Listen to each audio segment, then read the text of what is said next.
This is your new go-to way to turn chicken and vegetables into something satisfying. Walk with me. Vegetables don't always need to be boring. To be honest with you, you really don't have to do a lot to them for them to taste amazing. Now, personally, I love potatoes, but I was like, you know what? Let me show love to its orange, sweeter counterpart. Now, to properly make your sweet potato in the oven, you're gonna wanna give it a thorough wash. And then you do as I'm doing, you just poke holes around it. But please be careful, do not stab yourself. Now, because I got them thick sweet potatoes, they're gonna need about an hour in the oven, set between 400 to 425 degrees. Now, to be honest with you, for this recipe, you could use an onion. But not only did I decide I wanted to be different, I'm also gonna have this red onion pull double duty. One half of it will go in the pan to saute. And in the beginning, I kind of gave you a hint as to what the other half might go into. And what's nice about zucchini is that you don't have to peel it like you have to do with cucumber. You can cut it down and shape it however you please. For today's purposes, we'll be just cutting it into cubes. I don't know about you guys, but when I was younger, I absolutely used to hate vegetables. If you would have told me even 2 years ago that I'd be standing here cutting up a zucchini,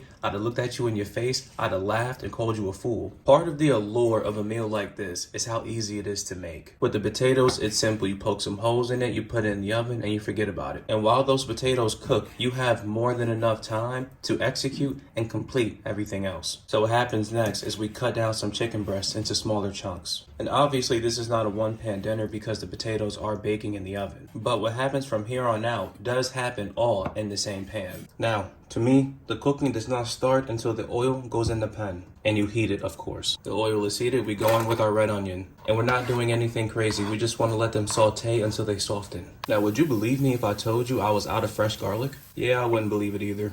Saute until it's fragrant. Now, if you really want to deepen the flavor and give this dish an umami boost, add tomato paste. It'll taste like you added a ton of ingredients, but it's really just that tomato paste doing all the work for you. You know, between the sweet potato in the oven and the paste and the vegetables cooking together, my kitchen smells just incredible. Now we add this chicken and we want to get it into an even layer so that we can get that initial browning on the bottom of it. Locking in that browning on the chicken gives you a taste and flavor that you simply cannot replicate from seasonings. You know, this must be the flooding that they talked about in the Bible, because why is my chicken leaching out so much water right now, man? What the hell? Now, because there was a great flood, I had to work a miracle and get that water out the pan. But it's at this point we can add in this zucchini and mix everything together. And we don't really need the zucchini to cook down until it's extremely soft. We still want it to have some bite. The chicken damn near started boiling on its own because the amount of water it released. Zucchini also releases some of its own water, so had it gone in with the chicken, we would have had one ugly,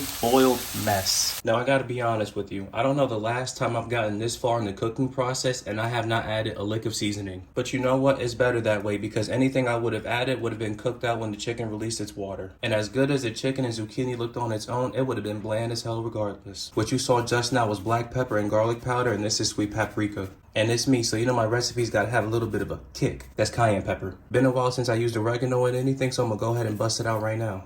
This is probably gonna need a lot of salt. You know the rules. Get this over some heat and let these seasonings cook in. You saw me use one half of the red onion earlier. It's time for the other half to pull its weight. And in case you still don't know what we're gonna use it for, we're making guac. So cut this up real finely. Now, because I am both basic and don't feel like causing controversy, my guacamole is nothing special. We're going to finely dice a tomato now. But we're gonna cube the avocado in the avocado. We've cut down. And now we cut across. And we do this to each side of the fruit. Everything has been transferred to a bowl where we will now add garlic. I personally feel garlic and guacamole makes too much sense for it not to be there. But now we add some pepper, salt, and whether it's lemon juice or lime juice, it all comes from this shot glass.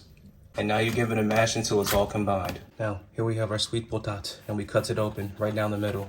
And you know what? We just drape our chicken and vegetables right over the top of that. This is one of them kinds of meals where you can indulge and not feel bad at all.